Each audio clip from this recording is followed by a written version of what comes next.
আর এর মূল কারণ হচ্ছে সাকিব। আর এই কারণেই সাকিবের সাথে আরোহী মিম কাজ করছে, টিকটক করছে, কিন্তু মিরাজ খানের সঙ্গে আরোহী মিম তেমন কথা বলা দেখা যাচ্ছে না, নাটক করাও দেখা যাচ্ছে না, তারা একসাথে শর্টস টিকটক কিছুই করছে না।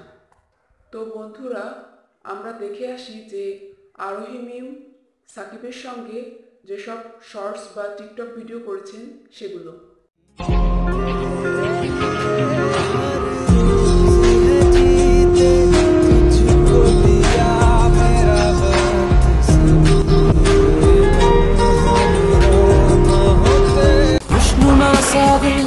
मेरा बेतहाशा लम्हों का गहरा दिल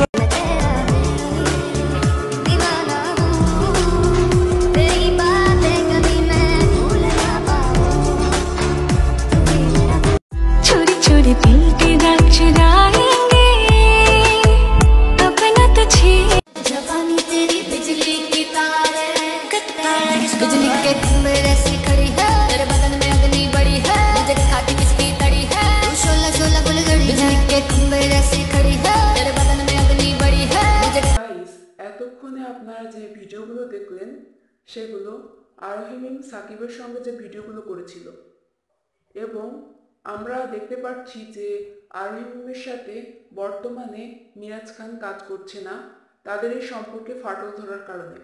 এটা আমরা শুনে থাকছি, তাই তারা বিভিন্ন আলাদা আলাদা কাজ করছে। আর মিরাজের বেশি দেখা যাচ্ছে লামহার সঙ্গে, এবং বাকিদের সঙ্গেও কাজ করছে। তবে সেই ভিডিওগুলো আমরা দেখে আসি। मेरी धड़कन तुमको चाहे मेरा दिल बन जाना तुम कभी रूठ जो जाए दिल को सीने से लगाना तुम मैं तेरा दीवाना हूँ तेरी बातें कभी मैं भूल ना पाऊँ खुशनुमा सा दिल है मेरा बेतहाशा लम्हों का गहरा दिल की बात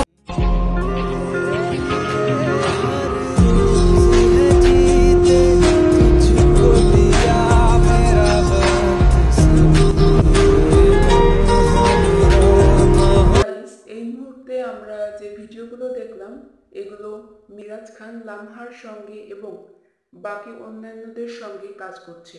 মূলত কথাটি হচ্ছে আরোহী মিম এবং মিরাজ খানের মধ্যে সাকিব কোনো ফাটল ধরায়নি।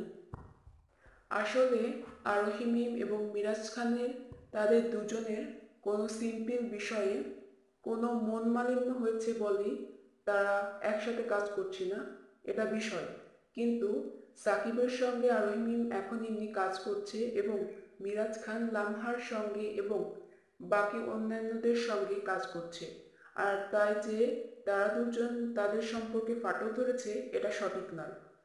আর আপনারা অনেকেই মনে করতে পারেন যে আরোহী মিম এবং মিরাজ খান একে অপরকে পছন্দ করে, তো আমারও মনে হয়। আর আরোহী মিম এবং মিরাজ খানের মধ্যে কোনো তেমন কিছু হয়নি, কারণ তারা আলাদা আলাদা কাজ করছে, তারা কোয়ার্টিস্ট তাই।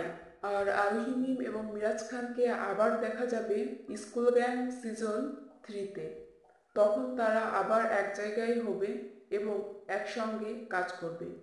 গাইস, আপনারা যারা আমার ভিডিওটি ধৈর্য সহকারে দেখেছেন এবং আপনাদের ভালো লেগে থাকলে লাইক, কমেন্ট, শেয়ার এবং